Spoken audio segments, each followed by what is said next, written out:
Hello and welcome to the Reality Vomit Podcast, an extension of the Vomit series of podcasts. As always, I'm your host, Mac Taylor, here to talk today about another installment of The Amazing Race Season 1, Episodes 7 and 8. We have six teams left, almost halfway through the field here. And it has become a lot tighter. The race has become a lot harder. People are getting jet lagged and just overall just exhausted, making more mistakes because they're not thinking clearly. It's that stage in the game, man, that gets that much difficult. In any of the reality game shows, Amazing Race, Big Brother, Survivor, when you make it past that, the 3/4 of the way done almost, it gets hard.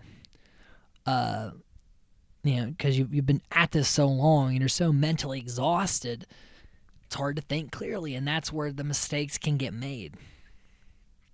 So without further ado, we got lots to talk about today, so let's dive right into Episode 7. So tension is still really high from the airport incident involving the Guidos, Nancy and Karen, the frat bros, and the lawyers. The Guidos aren't really sweating it that much. Everybody else is sweating it. So everyone's still pretty upset. And so the next route in which to go to is you have to either bike or take a glider attached to an airplane to a train station. But the glider is first come, first served. So if you're second in line, you got to wait till they take the first team out and come back. So, you could end up falling behind if you're taking too long at the glider station, whereas everyone on the bike station is going to go at the same time. And they have to wait until 9 a.m. either way. So the Guidos decide they're going to go for the bikes. Frank and Margarita, they decide they're going to go for the fast forward because, one, everyone is really tense right now and they don't want to be in that. And two, everyone's going to wait till 9 a.m. There's a chance that, the race, everyone's going to be neck and neck again. It'd just be a lot better just to skip that and just go right to the finish. So what they have to do is wait for the castle to open and then get on this boat and go around the castle's moat area, find this little fast forward slip. So the lawyers decide they're going to go for the gliders, and the frats decide they're going to stay at the gliders because they don't want to go and wait with the bikes with the Guidos. So that's how much they don't like the Guidos. They're willing to put themselves further back in the race just to not be next to them. That is quite the dislike. Nancy and Emily, they seem very sleepy and discouraged. Like they're surprised to still be here. They're happy to still be here, but at the same time, especially Nancy in particular, is just very checked out of the race, and Emily isn't. But they're on the same team. You're only as strong as your weak link, and right now Nancy has always been the slower one, but if mentally she's not there, it's going to be a problem. And Lenny and Karen barely speaking, they're not really talking, which is not good for teamwork, but they have been just at each other's throats, more particularly Karen, this entire race.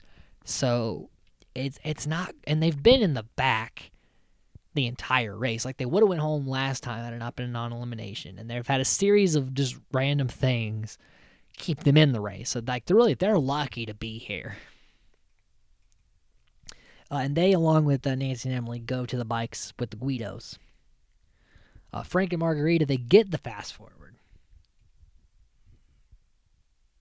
And they seem to, unlike Lenny and Karen, be communicating very well and just generally enjoying being around each other. Granted, they have a lot more experience being together than a dating couple. They're formerly married. They have a daughter. They know each other. They when one is having a hard time, the other one, in their own way, helps them out. They are very yin yang to each other. So the pit stop they're heading to, since they get to go straight to it, is in Agra, India. So the at the glider, it looks very rickety and not super safe. But you got to do what you got to do to get ahead. It's a race. I probably wouldn't do it if it wasn't a race though, because it's not super great. And like the person piloting it is like the oldest person in the whole town. I believe the guy is 76. So yeah. Meanwhile, the bike race begins as the lawyers head off in the glider. And Lenny seems to actually be, he's cycling pretty fast. Like, Karen's still nagging him because that's Karen. She's just very tightly wound. But he seems to actually be trying here. And it's not like usually, like, something happens, he's like, whatever, I'm just going to look around. But, like, he actually seems to be like, going for it here. I was like, good job, Lenny. You're doing something. Nancy and Emily, however, look as though they've never like rode a bike before. Like they're very quickly falling to the back of the pack.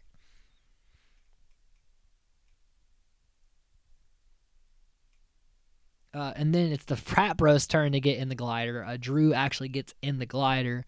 Kevin is like, oh, I'm in the plane with the engine, so I'm happy about that. And the guy tells Drew like, the string where it leans, it tells you if we're going in the right direction. He's like, however, the string is a wet, it no work. And he's like, so what does that mean? So it's not super safe, and this guy's 76.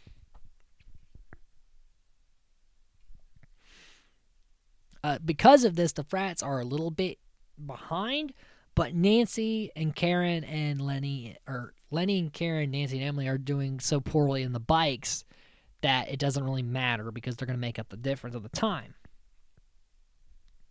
So they must go to either Rome or Milan airport because there's no airport in the town that they're in. So they had to go to Rome or Milan and fly, they had to take a train there to one of those places and then fly out of those airports.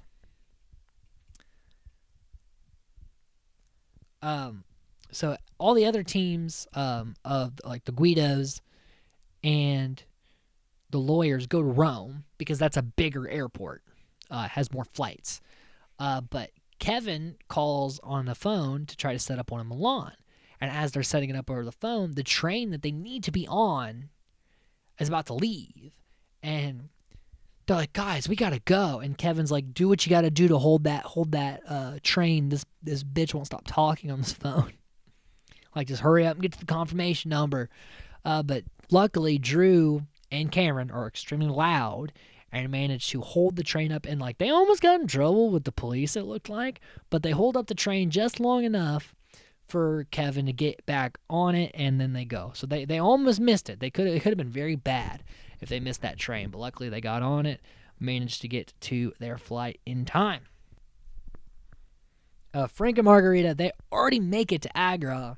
They are team number 1, and they are way ahead of everybody else because people haven't even got to Rome or Milan to fly to Agra or to India, yet alone even begun to get there. They're so far ahead of everybody.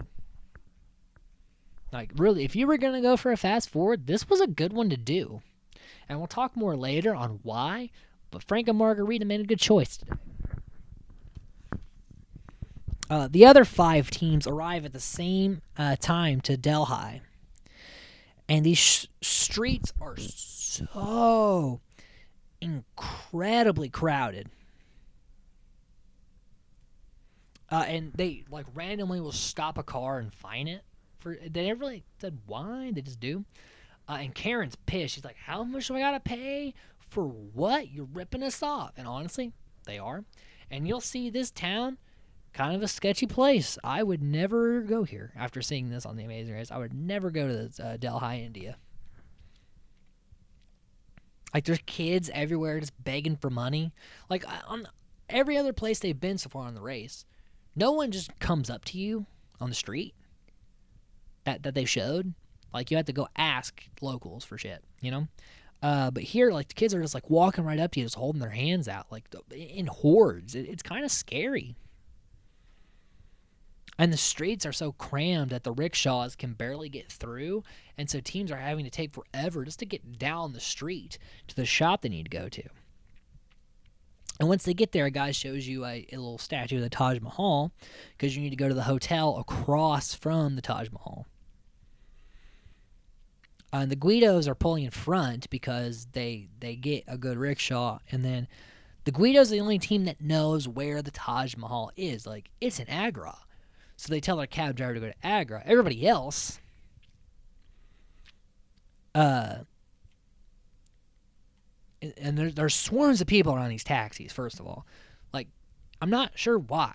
They're asking for things, or just because they see the cameras and they wonder what that is. But, like, literally, they're like, it looks like a zombie apocalypse when they crowd a vehicle and there's just zombies everywhere. That's what it looks like. It's really scary and kind of creepy.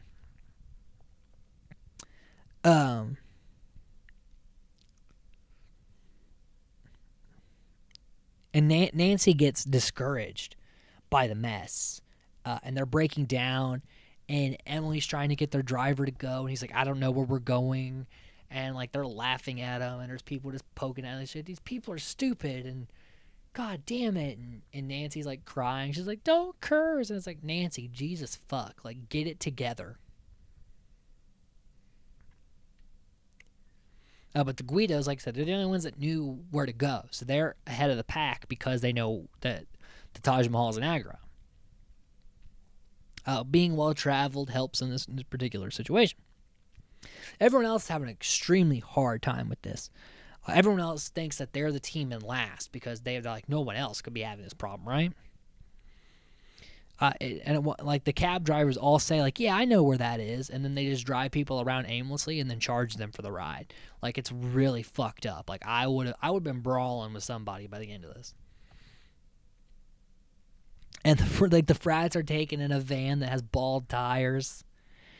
Karen and a driver get into a huge fight, and she takes it out on Lenny for some reason. Like, he's just trying to, like, not get stabbed by this driver. Like, you don't know what people are armed or anything. Karen's just, I understand why you're upset, but like, she took it out on Lenny unnecessarily. And I'm the one that says, like, Lenny sucks at a lot of things in this race. Like, he has no energy, and I get that. But in this particular situation, what could you do? But the Guidos arrive in second, the lawyers in third, the frats in fourth, and we see a car pull up, and I genuinely thought it was going to be Lenny and Karen because Nancy and Emily were so, like, having, like, a mental breakdown, and I didn't even see them leave in their cab. So I was like, that's it, right? But no, they show up in fifth place, and like I said, every team is shocked. Like, the lawyers, when they hear that they're in third, they're like, oh my God, we're in third? Like, I thought we were last. Like, what happened to everybody else? And the frats are like, fourth ain't bad, but like Nancy and Emily, like, oh my, like, they're crying in happiness now, not in sorrow, because they thought it was it.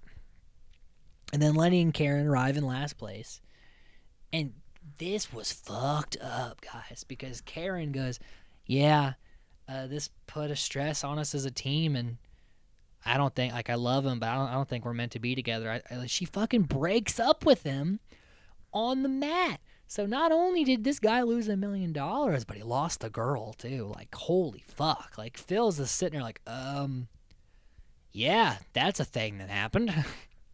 Like, what do you say in that situation? Usually when people go home, like when we saw with Dave and Margareta and the sisters,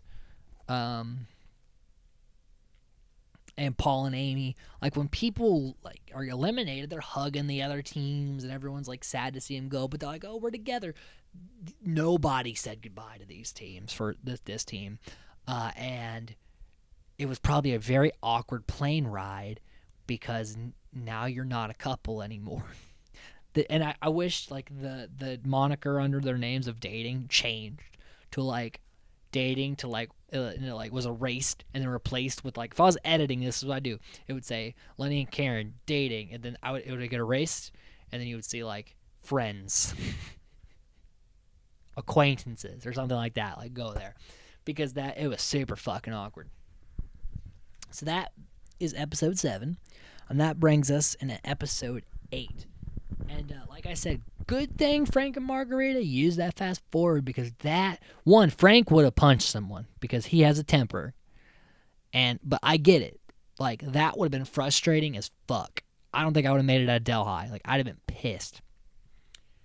But we go into episode 8, and Frank and Margarita are 11 hours ahead of the pack because they had the fast forward and they skipped a lot of bullshit. So they are a huge gap. But they have to wait till things open. But even after all the time till something opens, they have a 45-minute lead on everybody else. That's pretty good. But they're not given any money at the start of the leg. And so everyone's now like, shit, are we going to have enough money to get through this leg? Like, that was a risky thing. Like, this place already sucks, and you're going to give these people no money? Like, give them a break, Amazing Race. And then we hear, contrary to the couple that broke up, Frank and Margarita, she's like, I've never been more in love with this guy. Like they seem to they're going to get back together. And she's like, now that I know that's a thing, I can focus more on the race. And they seem genuinely, they're communicating well. They seem happy. They're flirting with each other. Like, they're in love. And, and I, again, as an editor, would go from separated, erase that, married. Like, that's what I would do toward the end of the race, as a thing. Either when they're eliminated or if they win.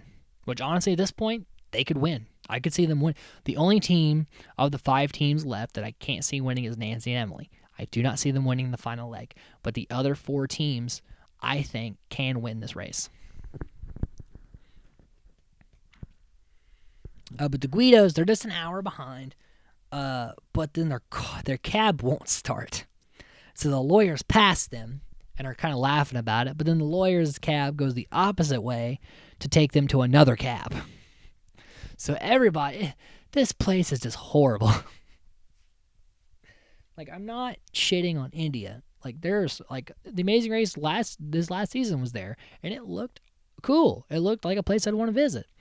But this place they were at, this town, nope.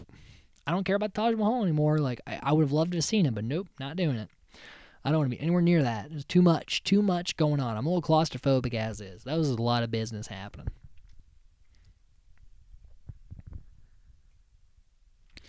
So Frank and Margarita, they joke about they built the Taj Mahal. The prince built it for a lady, and she's like, "Would you build that for me?" He's like, "I got a nice Lego set at home. I built for you." They do have an interesting chemistry, these two.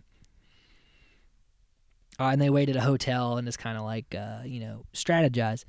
So you must go to Jaipur by taxi or bus. The taxi's more expensive, but the bus is slow. So if you have the money, do it. But if your money is scarce, take the bus. And the Guidos use most of their money to get in the Taj Mahal just to get the clue to tell them to go to Jaipur. So they have no money, pretty much, and they have a long way to go. But Bill was able to find the clue at the Taj Mahal very fast because he put his hands up. And he was like, I have a feeling it's on the right. And it totally was. Sometimes your gut feeling, man, you gotta go with it. But the lawyers are right behind the Guidos, and they're moving fast. And Frank and Margarita, they take a bus because, hey, we got extra time. And this is where that time gap is a thing. They're like, we can afford to take the time to take the bus because there's such a gap between us and the other teams. And they're 100% accurate. That's a really interesting thing. If you can pull far enough ahead, you have leeway to do these things. Especially when money is so low and tight on this leg of the race. And the Guidos end up on the bus, and that's not a good thing because they get passed by the lawyers in their cab. And the frats take so much time. They're looking around the Taj Mahal, not going in, that Nancy and Emily catch up with them. So they end up kind of falling a little bit to the back of the pack here. And Nancy and Emily are trying to make up ground because they have a long way to go in this race. And there's a fun part where Drew loses the clue because he's trying to hide it from Nancy and Emily. And Kevin's like, I can't believe you lost the clue, you friggin' idiot. Oh my God, it's in your shirt. You're a fucking moron. Blah, blah, blah. And he's like, all right, just give it back. He's like, you think I'm going to let you hold it after all this? Again, the frat bros, great television.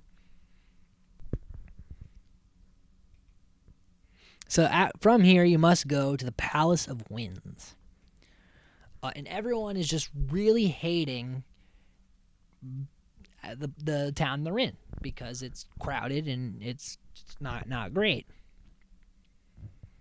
Like, the frats wear bandanas because they say it smells like thick cigar smoke everywhere. And he's like, I hope they don't think we're trying to rob a bank or something. They do kind of look like thieves. Like with the two bigger bald guys with masks on. In today's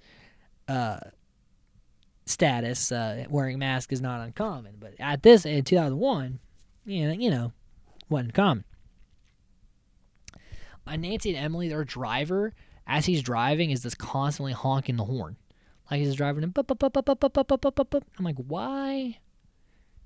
I'm just as confused as they are by it. I'm like, why are you just constantly like? There's no one in the street. Why are you honking a horn? It's very strange, the thing that he is doing.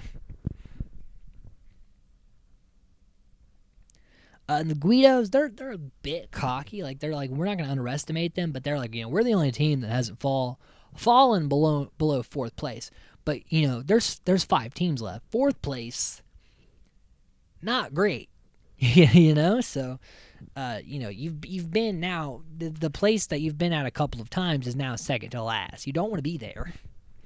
And a couple legs from now, it's gonna be last. Fourth is not a good spot to be in anymore. It's not when there was 11 teams. If you could be team number 4, that was great. There's 5 teams. If you get fourth and a team gets eliminated in fifth, now you're in last place heading into the next leg. You don't want to be in fourth place. So you must find a holy man, and the only way to get there is either by elephant or by boat. Elephant's a lot slower. Really, there's no benefit to taking the elephant other than it's a lot cooler thing to do. It's like the glider thing. It's like, that one's more fun. You want your experience, So the lawyers and Nancy and Emily take the elephant. Everybody else takes boat. Nancy is like, I just really want to ride an elephant. And the frat's like, no, an elephant probably smells like an elephant. I'm not really going to go there. And everyone gets to their wise man, and the frat bros have another line where Drew goes, you know why that guy's so wise? Because he's like 3 days older than Kerosene. Man, that man was old. It's like, Jesus Christ. They have such great wit, those two. And then from there, you must take a train to this one got me, sacred temple full of thousands of rats. Ooh, I could not have done that one. My partner's roadblock is what that one was. But the only way to get there, this train that gets there only runs twice a day. And each train is 6 hours apart.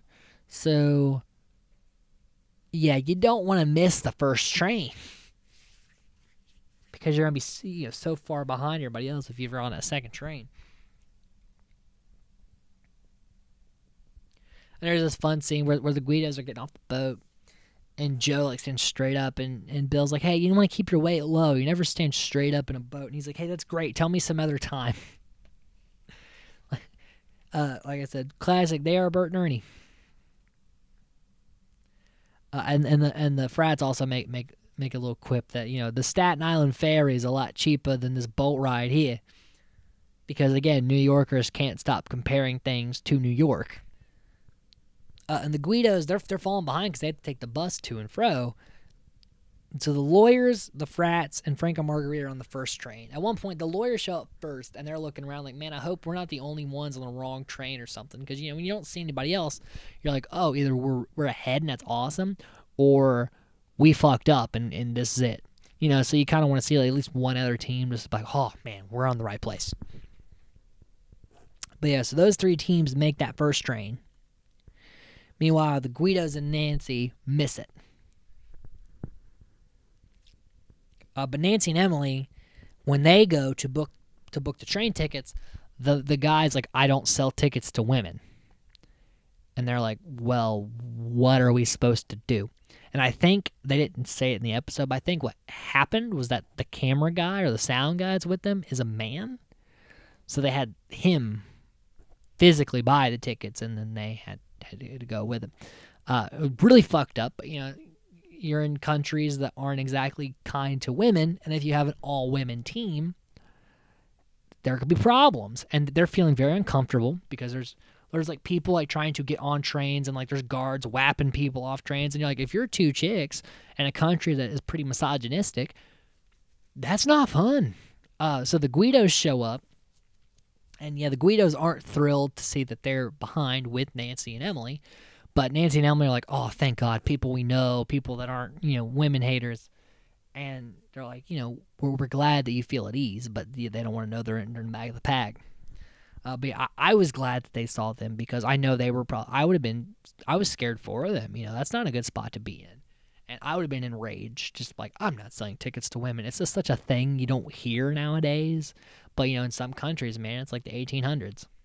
And again, all the kids just running up with their hands out. Oh, man, the armies of begging kids. Freak me out, man. So everyone's obviously sweating the rat temple. Like, Frank's like, man, that's a lot of rats. Thousands of rats, man. And Drew's like, yeah, I saw a lot of rats in New York. Can't stop talking about New York. And Frank's like, yeah, these are sacred rats. He's like, a rat's a rat's a rat. Which is true. I ain't. But you have to walk through, like, just with your socks on. Fuck that, dude. I was like, yeah, that's not me. I have a weird thing with mice and rats. Not thrilled. And then we see the three teams in the lead, like Drew's playing cards with some of the locals. Like, this is their first, like, real positive experience since they've been in this country. And he's like, oh, you won that hand. And he's like, I won the hand. And he's like, yes, you won the hand. Because, English probably isn't that great, so you have to kind of explain things. But he teaches them how to play cards, and everyone's having fun. And I believe it's Rob. I can never tell the lawyers apart. But I think it's Rob who has this weird experience with this very old man where I don't even think they understood what each other were saying, but it was just a lot of smiling and nodding. But this was the first, like, not shitty thing that's happened to them since they've been there. So, it was nice to see that. Meanwhile, while they're arriving at the rat temple, Nancy and Emily are sleeping on these beds that have, like, dried throw up on them. Like, it's not fun. So Margarita, Kevin, and Brennan quickly get through the Temple of Rats because they had to, like, push Margarita through it. And then the frats arrive, team number 1, Frank and Margarita number 2, and the lawyers in third. And then it's a race between the Guidos and Nancy and Emily. But the Guidos managed to get 4th place. Nancy and Emily in last.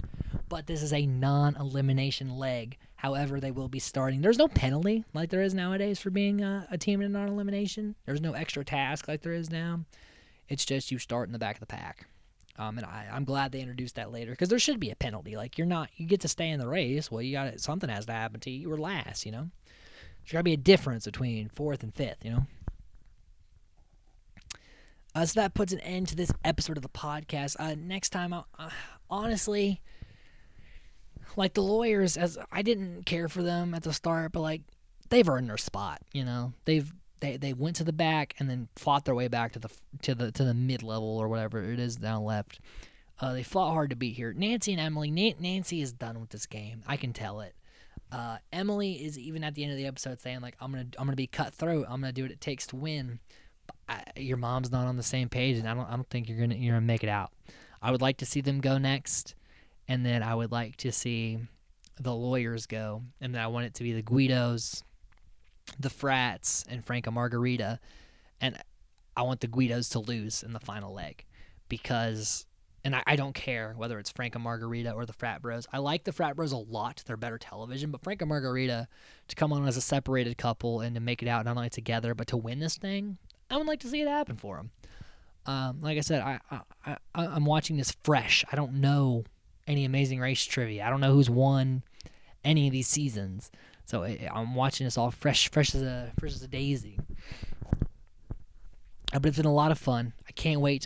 Tune in next time. We're going to do episodes 9 and 10. I believe there's 13 episodes in this season. So We're going to do 9 and 10, and then 11 through 13 is going to be one big mega episode to finish her off. But again, leave in the comments. Tell me what you think of the racers. Were you sad to see Lenny and Karen go? What did you think of the breakup? What were your thoughts on this leg? Man, this looked like a tough set of legs. It was brutal in India. I felt really bad for everybody that was involved. Camera and sound people included, producers included. Let me know in the comments what you think. Don't forget to like, subscribe, hit that bell notification, and also, stay tuned next time because there's a lot of podcasts coming. It's going to be a long year, 2021. Let's make it positive. And also remember, guys, most importantly, stay safe and stay nerdy. See you next time.